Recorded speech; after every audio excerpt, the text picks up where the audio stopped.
Hey parents, so last night we wrapped up our series Cheat Codes. And the idea that we've been talking about all the way throughout this series is that in video games, cheat codes they help us win the game. But unfortunately in life, there are no cheat codes. There are no shortcuts or hacks that can help us live a purposeful and meaningful life. But what we do have is wisdom. And what we've seen throughout this series is that wisdom ultimately it comes from God. And so last night in particular, we were looking at how wisdom affects our words, how it affects the things that come out of our mouth. And so we looked at Proverbs chapter 15, verse 1. In that verse, Solomon says this: "A gentle answer turns away wrath, but a harsh word stirs up anger." And you and I, we've all experienced this, right? We know that when we're in a tough situation, if we can stop for a second, pause, calm ourselves down, and speak from a place of love and truth, that it usually de escalates the situation.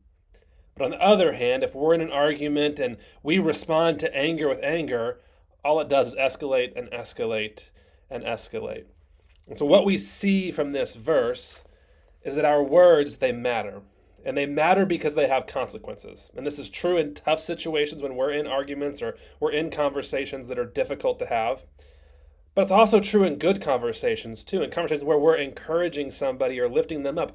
Our words matter. And our words can shape our lives and other people's lives for good and for bad.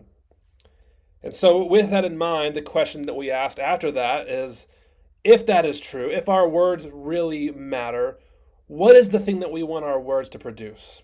What do we want our words to lead to? And so to answer that question, we looked over in Ephesians chapter 4 and in verse 29. In this verse, Paul is talking to the church in Ephesus, and they're having a little bit of a hard time getting along. And so he tells them this. He says, "Do not let any unwholesome talk come out of your mouths."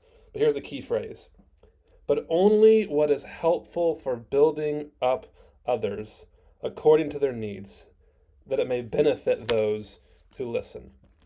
And so what we saw is that we want our words to build others up.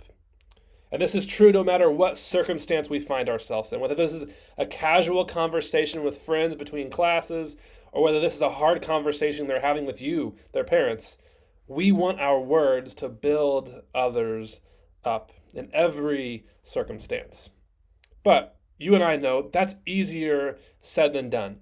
And so we wrapped up last night by looking at a couple of practical ways in which we can actually begin to do that, in which we can actually begin to build others up with our words.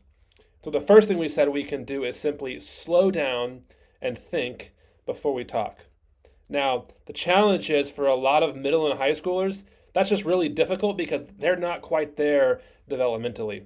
But we want to help them begin to develop those skills and those muscles. And so we want to encourage them to stop and think before they speak. And then in that same line, as they stop and think, we want to encourage them to ask God for wisdom about what to say. And so sometimes this means before we enter into a hard conversation, we need to just stop and pray and say, "God, will you give me wisdom to know what to say in this moment?" Other times it just means as we're in a conversation, just quietly praying to ourselves, "God, tell me what to say right here and right now." But again, what we've seen throughout this entire series is that wisdom, it comes from God. And we want to be people who are speaking truth and wisdom into other people's life in order to build them up. And so we need to ask God for help in that.